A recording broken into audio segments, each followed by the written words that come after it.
But you can start with it if it's 11. ਇਹਦੀ ਕੋਈ sound ਵਾਲਾ ਤਾਂ ਹੋਰ चल रहे वापस टीम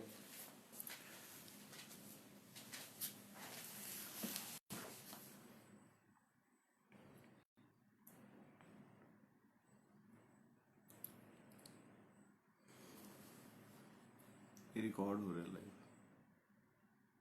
तुझे स्टार्ट करना कर सकते हो 11 बजे वेट करने तो ठीक मैं डॉक्टर इंद्रजीत सिंह सेठी सर्वप्रथम महात्मा गांधी केंद्रीय विश्वविद्यालय के vice chancellor doctor Sanjeev Sharma,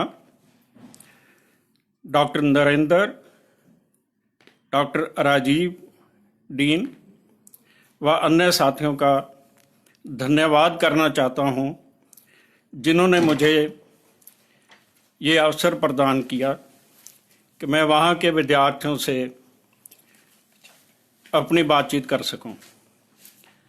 secondly, मैं उन सभी विद्यार्थियों का शुक्रिया अदा करना चाहता हूं जिन्होंने इस कोविड-19 के दिनों में आदरणीय प्रधानमंत्री नरेंद्र मोदी जी के आदेश के अनुसार लॉकडाउन का पालन किया और उसी समय अपनी पढ़ाई का ध्यान रखते हुए, अपने कैरियर का ध्यान रखते हुए अपने घरों में इस प्रोग्राम के माध्यम से अपनी पढ़ाई जारी रखी। उनके लिए मेरा विशेष धन्यवाद। सेकेंडली, एक बात जो शुरू में मैं कहनी चाहता हूं कि मेरा माध्यम हिंदी नहीं रहा, फिर भी मैं कोशिश कर रहा हूं कि सरल भाषा में हिंदी में ही बातचीत की जाए, क्योंकि ये राष्ट्रभाषा भी है और मैंने पढ़ी भी है, लिखी भी है, पर बोलने में थोड़ी सी दिक्कत है। एट द सेम टाइम मैं कोशिश करूंगा कि जहां तक संभव हो मैं हिंदी में ही बात करूंगा, पर जहां मुझे कोई कठिनाई होगी तो मैं थोड़ा बहुत अंग्रेजी का भी इस्तेमाल करूंगा। आज का हमारा विषय है एक दलीय प्रभुत्व प्रणाली से सहकारी संघवाद की ओर जाने का है। ये विषय आज की परिस्थिति में बहुत ही महत्वपूर्ण बन गया है। अगर बात की जाए राजनीतिक दलों की, तो राजनीतिक दल जनता व सरकार के बीच में, विशेष करके संसदीय लोकतंत्र में, एक कड़ी का काम करते हैं। दलों का आधार विचारधारा, लीडरशिप की पैटर्न, वहाँ की संस्कृति, धर्म, जाति, क्षेत्र, इकोनॉमी और चुनाव प्रक्रिया पर निर्भर करता है। सबसे पहले मैं एक बात ये स्पष्ट करूं कि भारत के संविधान में कहीं भी राजनीतिक दलों का वर्णन नहीं किया गया। एक वर्णन अगर मिलता है तो वो 10वें शेड्यूल में है, जो कि 52वीं संवैधानिक शोध के द्वारा regarding disqualification on the grounds of defection mention किया गया है। तो ज़्यादा लंबा ना जाते हुए हम ये बात करनी चाह रहे हैं कि जो पहला पीरियड था, जिसे हम वन डोमिनेंट पार्टी सिस्टम कहते हैं, एक दल की प्रभुता, ये वन पार्टी सिस्टम नहीं है जैसा कि साम्यवादी देशों में है। ये एक पार्टी की प्रभुता का सिस्टम है, जो कि 1952 से लेकर 1960 तक चला। एक जरूरी बात करनी चाहूंगा कि जब इंडियन नेशनल कांग्रेस पार्टीशन के बाद एक दल के रूप में आई, तो महात्मा गांधी जी ने ये कहा था कि इसको एक दल नहीं बनाना चाहिए, बल्कि ये लोग सेवक बन के काम करें। सेवा ही पार्टी का मुख्य उद्देश्य है। जनता के लिए वो सेवा भाव से उनकी भलाई के लिए कार्य करें। परंतु जब कांग्रेस 1985 में बनी थी, तब से ये एक नेशनल मूवमेंट के लिए काम कर रही थी। इसका मेन उद्देश्य है भारत को अंग्रेजों की गुलामी से स्वतंत्र करवाना था। यही कारण है कि इस पार्टी में हर एक क्षेत्र के, हर एक धर्म के, हर एक जाति के, हर एक वर्ग के लोग शामिल थे। क्या हिंदू, सिख, मुस्लिम, ऊंचे बड़े इंडस्ट्रियलिस्ट, बड़े बड़े जागीरदार और गरीब से गरीब व्यक्ति भी इसमें शामिल था। आज़ादी के बाद इसने एक पार्टी का स्वरूप ले लिया। यही कारण है कि बाकी दलों से ये बहुत विभिन्न है। बाकी के दल, चाहे वो क्षेत्रीय थे, चाहे वो नेशनल थे, वो किसी आधार पे बने, चाहे आइडियोलॉजी के आधार पे बने, चाहे उनका बेस रूरल था या उनका अर्बन बेस था, या एक पर्टिकुलर इकाई के रूप में उन्होंने ज्वाइन किया। तो जो पहला फेज है, जिसमें इंडियन नेशनल कांग्रेस की अगुवाई पंडित जवाहरलाल नेहरू ने की, नेहरू ने इतना डोमिनेट किया कि उसकी पार्टी में कोई उसका विरोध करने वाला नहीं था। जब देश आज़ाद हुआ तो या तो पुरानी पार्टियां, पुराने दल खत्म हो गए, या उनमें इतनी कमजोरी आ गई कि वो जवाहरलाल नेहरू या इंडियन नेशनल कांग्रेस का सामना नहीं कर सकते थे। नतीजा ये हुआ कि इलेक्शन में इंडियन नेशनल कांग्रेस ने केंद्र व बहुत सारे राज्यों में सत्ता प्राप्त कर ली। इस पीरियड को golden period of rule at centre भी कहा जा सकता है, क्योंकि इस पीरियड के दौरान बहुत सारे राज्यों ने कोई समस्या क्रिएट नहीं की। समस्या इसलिए क्रिएट नहीं की कि केंद्र और राज्यों में एक ही पार्टी की सरकारें थी। नेहरू जी की शख्सियत ऐसी थी कि उन्होंने किसी विरोध को पैदा नहीं होने दिया। जहां पे विरोध पैदा भी हुआ, उन्होंने उसको दबा दिया। मैं एक दो उदाहरण देनी चाहूंगा। पंजाब में 356 आर्टिकल से राज्य की संवैधानिक गतिविधि बंद कर दी गई। यही कांड पेप्सू में हुआ। संविधान तो कुछ और कहता था, पर 356 का इस्तेमाल किसी और कारण से किया गया। जहां नेहरू जी ने यह फील किया कि उनकी पार्टी को कोई खतरा है, पार्टी में डिसिप्लिन लाना है, जैसे पेप्सू की एग्जांपल है। एक ग्रुप बृषभान का था, एक ग्रुप गोपीचंद भार्गव का था, एक भीमसेन सच्चर का था। भीमसेन सच्चर को नेहरू जी सपोर्ट करते थे, गोपीचंद भार्गव को सरदार पटेल करते थे। जब उन्होंने देखा कि दोनों में कोई डिफरेंसेस आ गए हैं, वो सॉल्व नहीं हो रहे, even Congress was in majority, तब भी 356 का इस्तेमाल किया गया।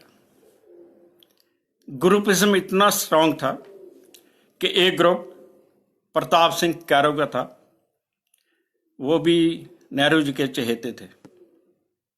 कैरो साहब बाद में पंजाब के मुख्यमंत्री भी बने।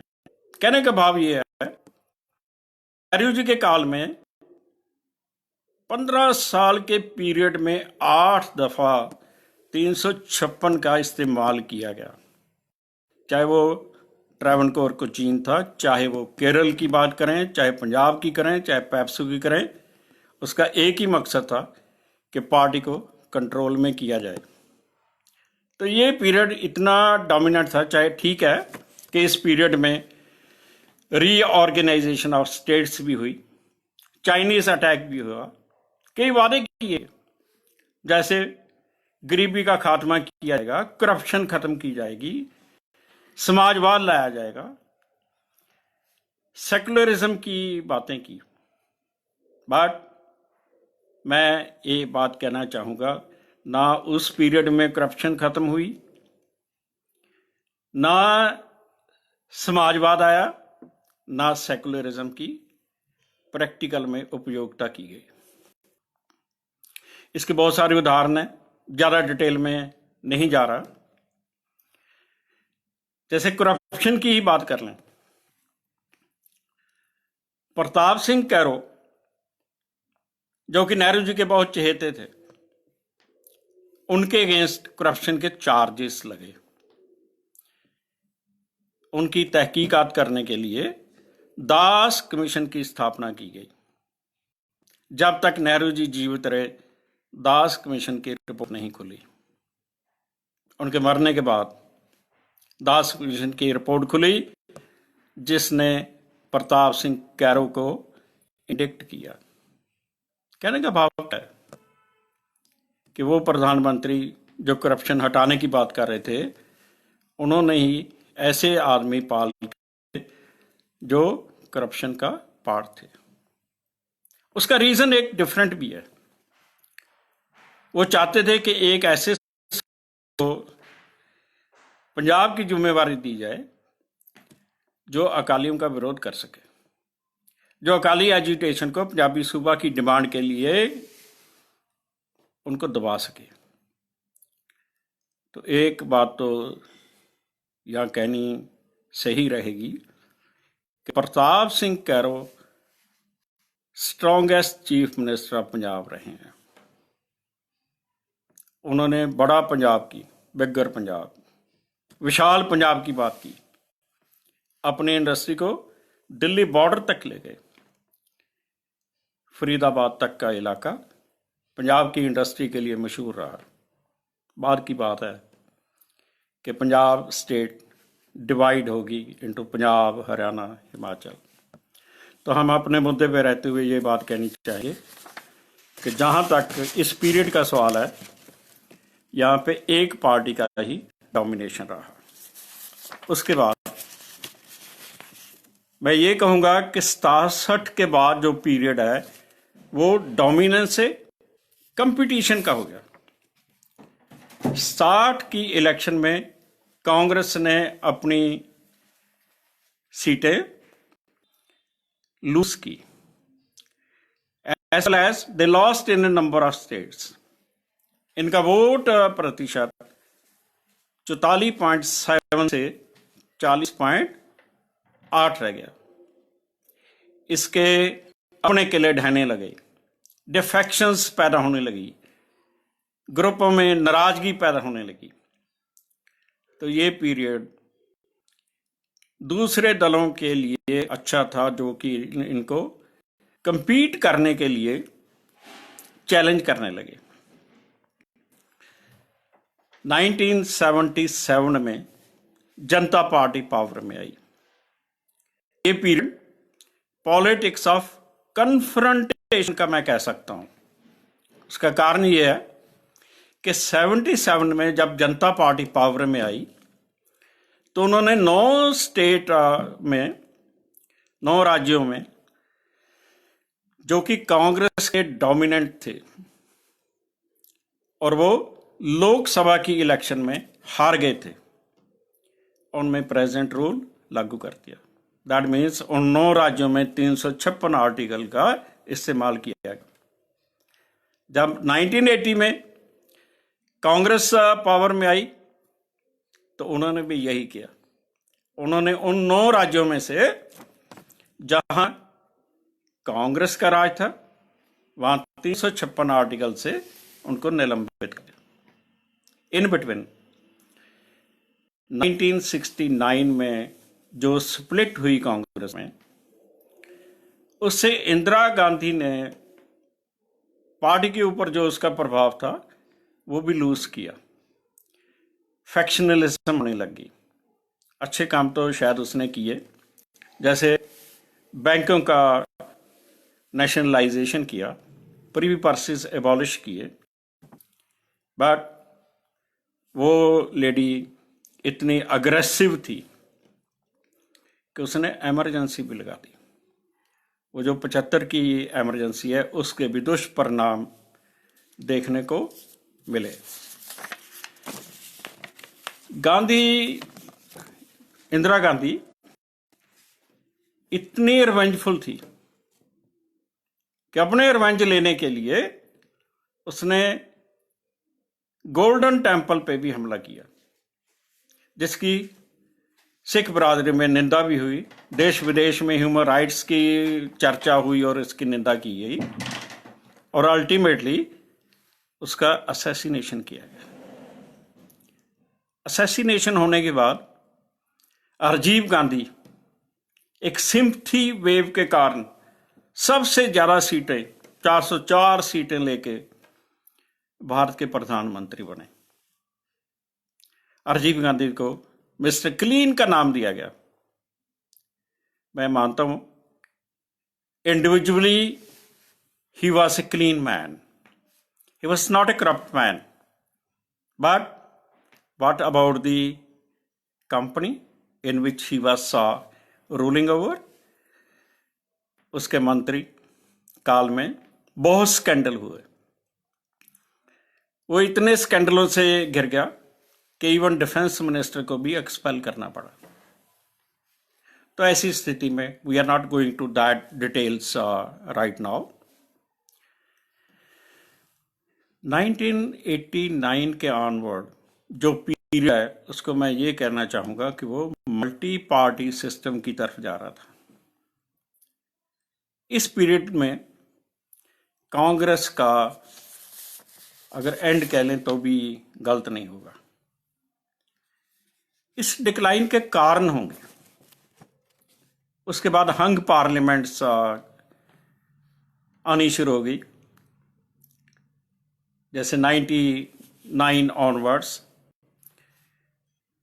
इस पीरियड में देयर वाज नो स्टेबिलिटी। इसका रीजन क्या है? इसके 2-3 रीजन मैं समझता हूं कि एक तो कांग्रेस का डिक्लाइन हुआ। उसके डिक्लाइन का कारण अगर मैं पर्सनली महसूस करता हूं तो वो डायनेस्टिक पॉलिटिक्स है। नेहरू जी ने सत्ता ली, वो सत्ता इंदिरा गांधी को देगी, इंदिरा गांधी से राजीव गांधी को देगी। आज भी पार्टी की ऑर्गेनाइजेशन अपनी फैमिली में ही है,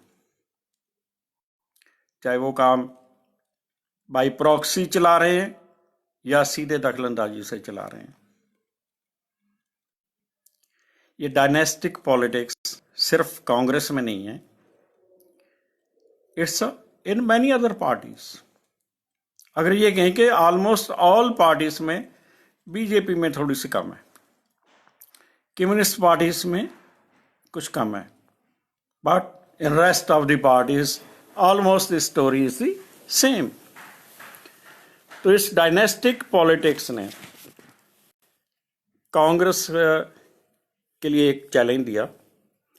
ये चैलेंज बाकियों के लिए भी है। For example Samajwadi party Mulayam Singh Yadav ने तैयार की। एक समय में उसके 28 मेंबर पार्लियामेंट और स्टेट असेंबलीज में थे, एक ही परिवार के मेंबर। फिर परिवार में प्रॉब्लम्स आई, सत्ता के लिए एक दूसरे पर वार किए गए और पार्टी का डिक्लाइन हो गया। लालू प्रसाद की बात कर सकते हैं, सत्ता को इस पावर को अपनी फैमिली में रखा। That was another incident of the decline. Corruption इतनी बढ़ गई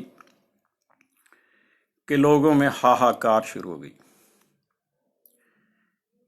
लीडरशिप जैसे नेहरू और शास्त्री जी ने दी थी वो खत्म हो गई। एरोगेंसी कभी पे नहीं करती। मैं बार बार ये बात दोहरानी चाहूँगा कि राजनीतिक दल बेसिकली लोगों की सुविधाओं के लिए होते हैं। वो कड़ी का काम इसलिए करते हैं कि लोगों को मैक्सिमम बेनिफिट सरकार से दिलवाए जा सकें, ना कि सत्ता में रहा जाए। पर भारत के राजनीतिक दलों ने रिवर्स किया, लोगों को गुमराह किया, लोगों को एक्सप्लॉइट किया, but at the same time power में रहने के लिए उन्होंने जद्दोजहद की। एक मुद्दा और आया इसी पीरियड में कि जो क्षेत्रीय दल थे वो पावर में आने लग गए। क्षेत्रीय दल पहले क्षेत्र तक ही सीमित थे, जैसे Akali Dal, DMK, TDP, Assam Gana Parishad and so on. अब उनको ये महसूस हुआ कि उनकी अगर हिस्सेदारी सेंटर में बने तो वो भी सेंटर के कार्यों में शरीक भी हो सकते हैं, इंटरवीन भी कर सकते हैं। तो हंग पार्लियामेंट ने ये सिखाया कि बड़े राजनीतिक दल जैसे कांग्रेस, भाजपा, इनके साथ अलायंस कायम किए जाए। अलायंस कायम करने के बाद वो सत्ता के भागीदार बने, वो केंद्र सरकार की डिसीजन मेकिंग का एक हिस्सा बने। विद्यार्थियों, we should make it very very clear कि जब कहीं भी भागीदारी होती है तो उसमें अपने गेन भी देखे जाते हैं। दोनों पक्ष ये ट्राई करते हैं कि एक दूसरे का अगर इस्तेमाल करते हैं तो इनको बेनिफिट भी दिए जाएं। तो यही काम इनिशियली अलायंसेस ने करना शुरू किया, पर वो अलायंस इतने मजबूत नहीं थे। दे वर शॉर्ट टर्म अलायंसेस, जहां पे इंटरफियरेंस भी थी। कहीं कहीं ऐसा भी हुआ कि पर्सनल गेन के कारण सरकारें भी गिर गई। फॉर एग्जाम्पल, वाजपेयी ने सिर्फ 13 दिन राज किया। वाजपेयी की सरकार एक वोट से गिर गई। राजनीतिक दलों ने सेंटर के कामों में दखलंदाजी शुरू कर दी, चाहे वो तीस्ता डैम की बात करें या तमिलनाडु के वर्कर्स की बात करें श्रीलंका में। तो कहने का भाव क्या है कि राजनीतिक दलों ने अंतर्राष्ट्रीय राजनीति में भी दखलंदाजी शुरू की। That was not in the best interest of the state. और इन दो बड़े दलों को, इंडियन नेशनल कांग्रेस और भाजपा, अब इनको भी ये रियलाइज होने लग गया कि अगर सत्ता में रहना है तो राजनीतिक दल जो क्षेत्रीय दल हैं उनकी सपोर्ट भी बहुत जरूरी है। बिना उनकी सपोर्ट के ये स्टेबल गवर्नमेंट नहीं बनेगी। दोस्तों, स्टेबिलिटी मस्ट है। स्टेबिलिटी नेशनल लेवल पे एक इंपॉर्टेंट फैक्टर है। बिना स्टेबिलिटी के वी कैन नॉट राइज, ना राष्ट्रीय पद्धति पे ना इंटरनेशनल लेवल पे। टू ब्रिंग द स्टेबिलिटी, जो हमने अब अलायंस किए वो आप ये कह सकते हैं कि they were more permanent. Either it was UPA or NDA, चाहे ये कांग्रेस का अलायंस था चाहे भाजपा का, ये रीजनल क्षेत्रीय दलों की पार्टनरशिप के कारण ही सफल हुआ। अब हम ये कह सकते हैं कि अल्टरनेटिवली कभी कांग्रेस की अगुवाई में अलायंस सेंटर में आ रहा है और कभी भाजपा की। अब हम जो अपना मेन मुद्दा है, ये सारी स्टोरी को कट शॉर्ट करते हुए हम बात करना चाहेंगे, क्या ये जो स्थिति है वो सहकारिता की तरफ जा रही है और कहां तक। तो थोड़ी सी मैं इसके पिछोकड़ में जाना चाहूंगा कि इंडियन कॉन्स्टिट्यूशन में फेडरल पॉलिटी की बात की गई है, पर कहीं भी फेडरल शब्द का इस्तेमाल नहीं हुआ। इवन आर्टिकल 1 जो कि संविधान का आर्टिकल है, उसमें भी यूनियन ऑफ इंडिया की बात की गई है। संविधान सभा में भी इसके ऊपर काफी डिबेट हुआ। अम्बेडकर ने भी इसके ऊपर बातचीत की। उन्होंने ये भी कहा कि अगर वर्ड्स के ऊपर ना जाएं, if we go by the contents तो दे गो टुवर्ड्स फेडरलिज्म। चाहे सेंट्रलाइजेशन की टेंडेंसी ज्यादा है, पर भारत एक संघीय देश है।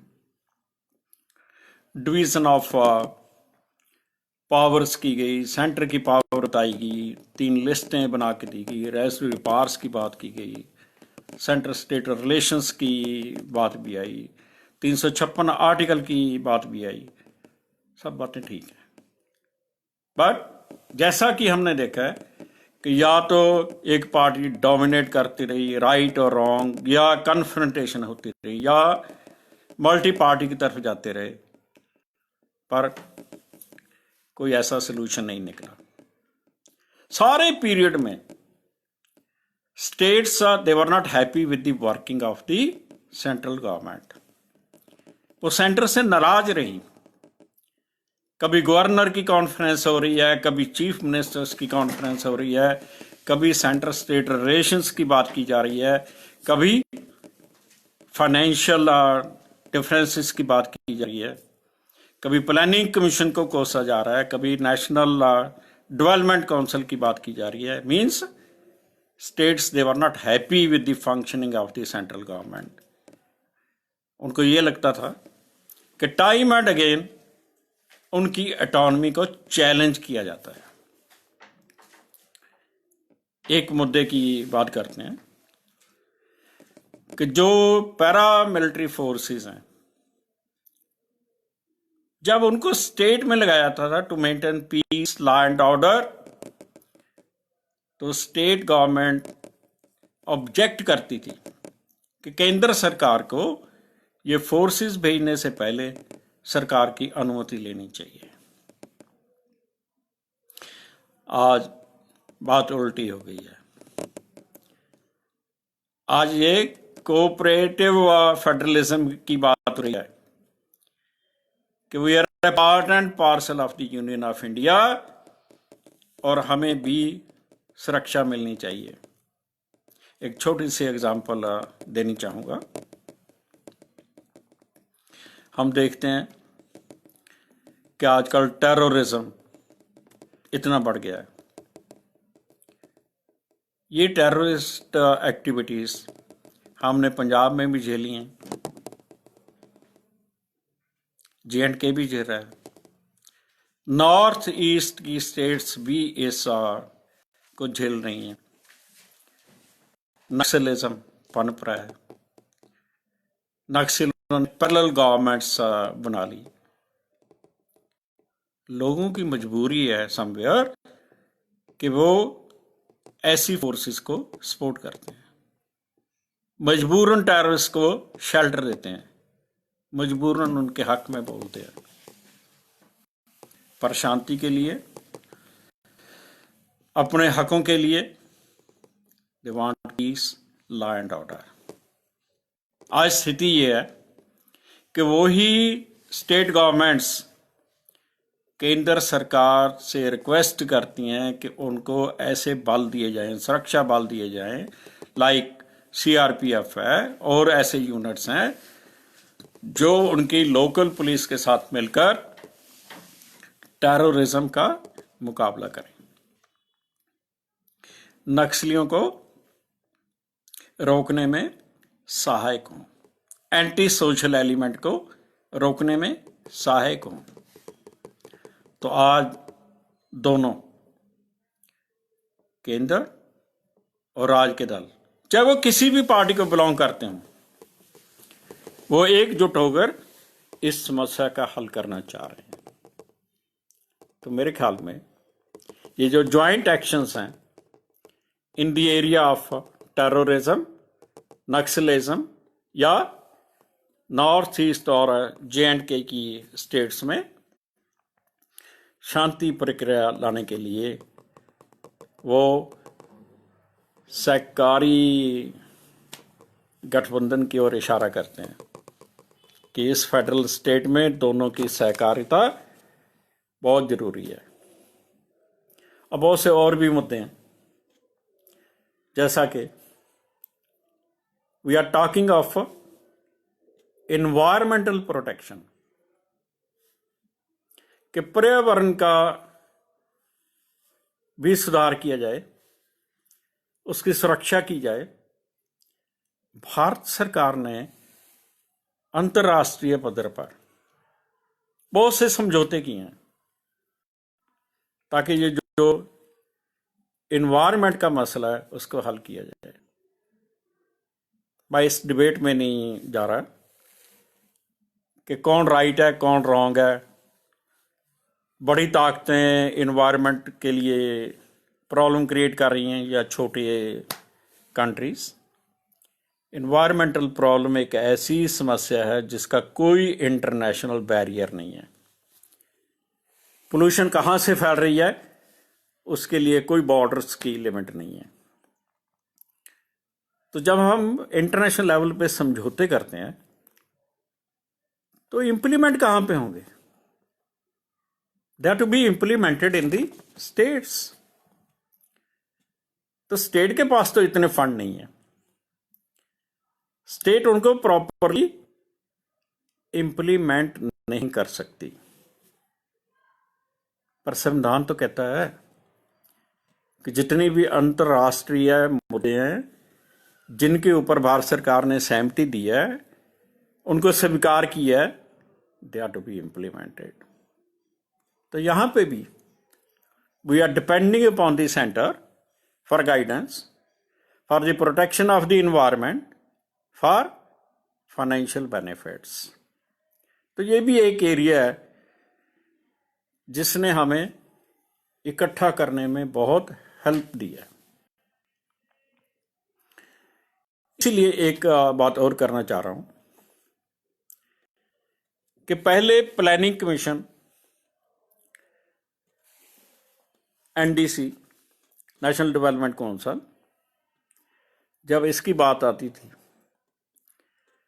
तो खास करके वो राज्य सरकारें जो कि केंद्र की सत्ता वाली पार्टी के विपरीत वाली पार्टी की थी, वो हमेशा ये ब्लेम करती थी कि उनको ग्रांट्स कम मिलती हैं, या तो डिले हो जाती है या मिलती नहीं है या परसेंटेज कम होती है या उनकी डेवलपमेंट बहुत कम होती है। तो प्लानिंग कमीशन एक आलोचना का संस्थान बन गया। 2015 में इसको स्ट्रीमलाइन करने के लिए मोदी सरकार ने एक नया आयोग स्थापित किया इंस्टेड ऑफ प्लानिंग कमीशन। वो है NITI Aayog, policy commission, national institute of transforming India.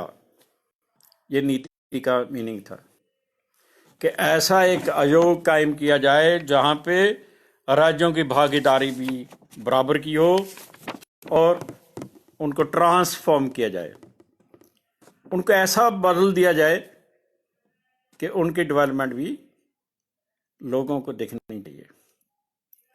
It's another contribution of the government towards cooperation. दोस्तों, मैं बार बार ये बात आपसे कहनी चाहूँगा कि जितने तक कोऑपरेशन नहीं होगी between the participatory units, that means केंद्र और डिफरेंट राज्यों में आपस में कोऑपरेशन नहीं होगी, तब तक कोई डेवलपमेंट नहीं होगी, तब तक आम लोगों के जीवन में कोई तब्दीली नहीं आएगी, आम लोगों को वो राहत नहीं मिलेगी जो कि संविधान प्रोवाइड करना चाहता था। जो असल में सोशलिज्म है वो तभी आएगा जब दोनों इकाइयां इकट्ठी मिलकर काम करेंगी। इस दिशा में मैं एक बात और कहनी चाह रहा हूं कि जो रीजनल पार्टीज हैं, क्षेत्रीय दल हैं, कभी ये सोचा जाता था कि उनको काम करने के लिए सेंटर पे डिपेंड करना होगा। अब उन्होंने रियलाइज करवा दिया कि प्रधानमंत्री उन क्षेत्रीय दलों की इमदाद के बिना नहीं चल सकेगा। यही कारण है कि क्षेत्रीय दल केंद्र सरकार की डिसीजन मेकिंग में शेयर कर रहे हैं। दूसरे शब्दों में यह भी कहा जा सकता है कि रीजनल पार्टीज केंद्र सरकार की पावर में शेयर करते हैं, हिस्सेदार बन गए हैं। अब उनकी बात अनसुनी नहीं की जा सकती। इसका रिजल्ट भी देखिए। आर्टिकल 356, जिसका इससे पहले बहुत मिसयूज हुआ, केंद्र सरकार ने थ्रू देयर एजेंट गवर्नर से उन राज्यों में भी 356 का दुरुपयोग किया जो कि लोकतंत्रीय विधि से पार्लियामेंट्री सिस्टम को मानते हुए चल रहे थे। जब केंद्र को ये एहसास हुआ कि वो दल केंद्र का समर्थन नहीं कर रहे, गलत नीतियों का भी समर्थन नहीं कर रहे, तो किसी न किसी ढंग से उनके ऊपर 356 लागू करके उनकी सरकारों को तोड़ा गया। एक मजेदार बात ये रही कि जहां केंद्र सरकार को ये पता था कि ये समस्या जो केंद्र और राज्य में चल रही है वो जल्दी ही ठीक हो जाएगी, वहां पे लेजिस्लेटिव असेंबली डिसॉल्व नहीं की गई, वहां पे अंडर सस्पेंशन रखी गई। उनको एक टाइम दिया गया सो दैट कि वो अपनी प्रॉब्लम्स का हल निकाल लें या केंद्र के अकॉर्डिंगली काम करने की तजवीज़ तैयार कर लें, तो उनको बहाल कर दिया जाएगा। ये भी उनको इंटरवीन करने का एक मौका था। This was the misuse of the power by the central government. Bombay case में सुप्रीम कोर्ट ने भी बहुत क्लियर किया गया कि अपनी मर्जी से केंद्र 356 का दुरुपयोग नहीं करेगा। उसके लिए पार्लियामेंट कानून को पास करेगी। तो कहने का मतलब क्या है कि जब से क्षेत्रीय दल और केंद्र सरकार दोनों मिलकर काम करने लगी हैं, तो 356 आर्टिकल के यूज में बहुत कमी आई है। It's a good sign of cooperation. 356 कोई सलूशन नहीं है कि हर प्रॉब्लम के लिए 356 से राजकीय सरकार को भंग किया जाए या असेंबली को डिसॉल्व किया जाए या असेंबली को सस्पेंडेड एनिमेशन में रखा जाए और ऐसे कंट्रोल किया जाए। तो बाबा साहब अम्बेडकर ने भी कॉन्स्टिट्यूएंट असेंबली में बहुत क्लियर शब्दों में कहा था कि 356 आर्टिकल का उपयोग कभी कभार करना चाहिए। जब वहाँ की संवैधानिक मशीनरी फेल हो जाती है, only then, but how to define it depended upon the central government. तो मुझे ये हर्ष की बात है कि अब आर्टिकल 356 का दुरुपयोग नहीं हो रहा। इसके लिए राजकीय दल व केंद्र सरकार का सत्ताधारी दल दोनों ही बधाई के पात्र हैं। इसके आगे चलते हुए हम ये देखते हैं कि सेंट्रल स्टेट रिलेशंस में भी काफी सुधार आया है। बेसिकली केंद्र और राज्य के रिश्तों में दो तीन ऐसी बातें हैं जिस पे ज्यादा झगड़े होने की संभावना रहती है।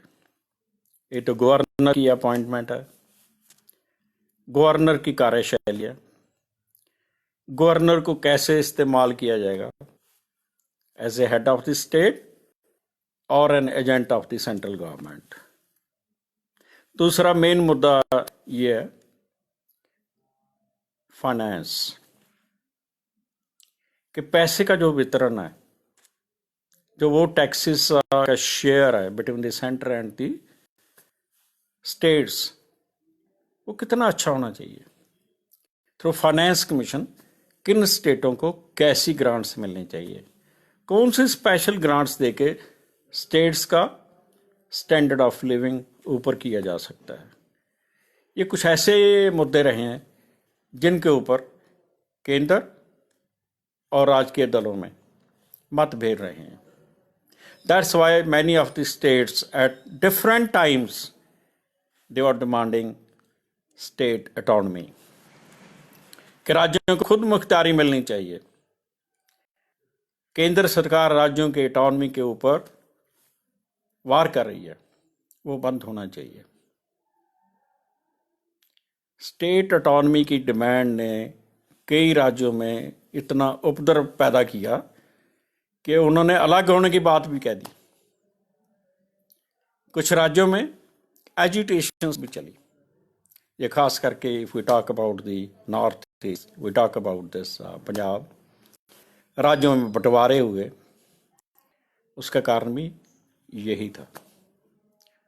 तो आज दोनों में जब इक्वेशन अच्छी होगी, राजकीय दल और केंद्र सरकार अगर मिलजुल के एक दूसरे की प्रॉब्लम का समाधान करेंगी, उनको ज़्यादा ग्रांट्स देंगी विदाउट दिस डिस्क्रिमिनेशन कि कौन से राज्य में किस दल की सरकार है या केंद्र में सत्ताधारी कौन।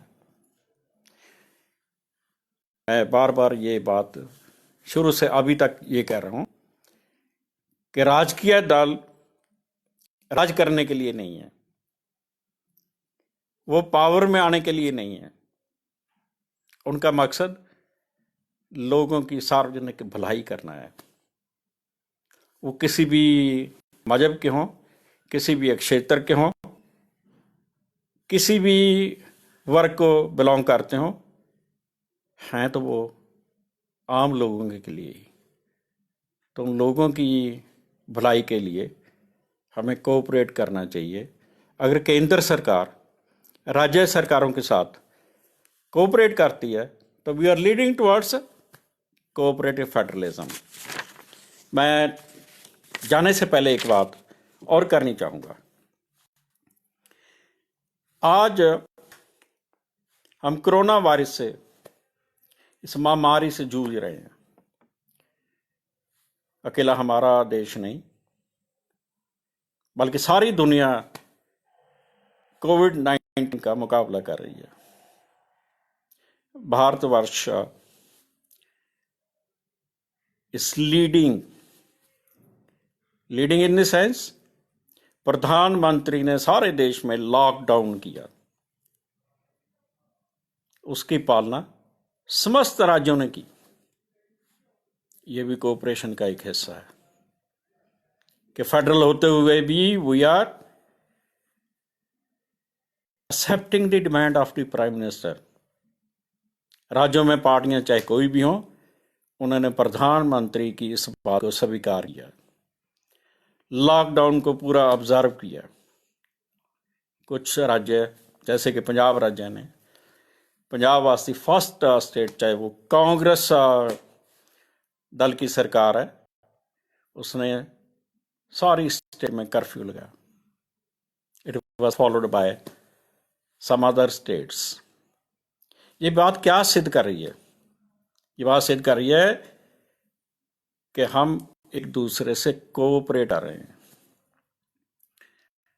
तो more and more cooperation is required.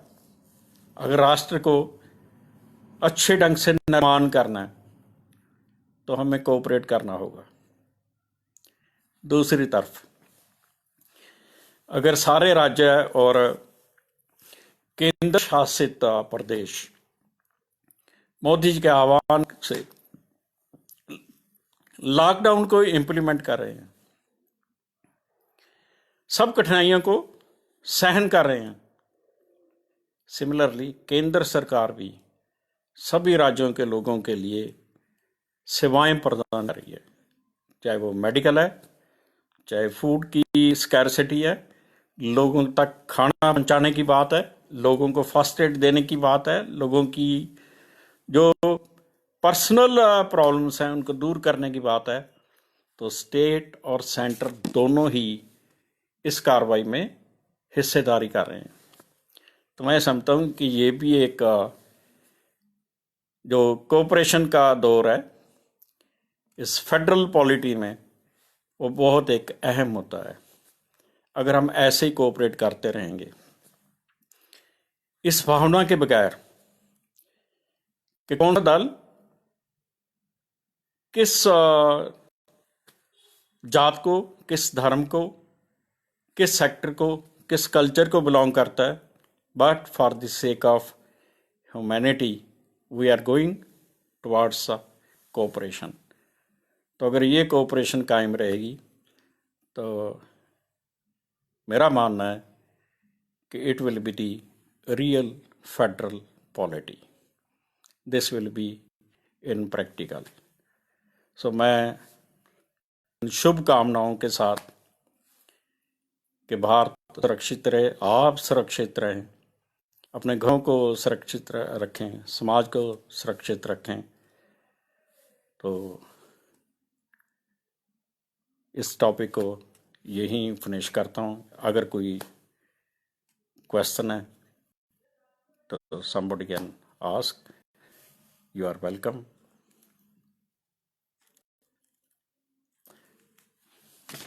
Ramesh ji ने एक सवाल पूछा है, डॉक्टर रमेश मदान ने, कि what will be the future of regional political parties in India.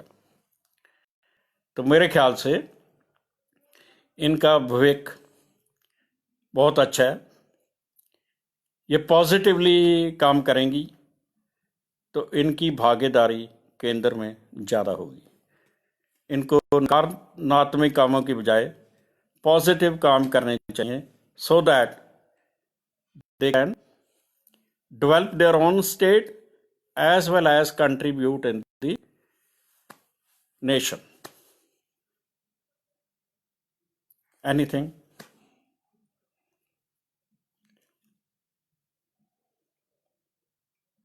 मैं आप सबका आभारी हूँ जिन्होंने मुझे अपने विचार कहने का मौका दिया।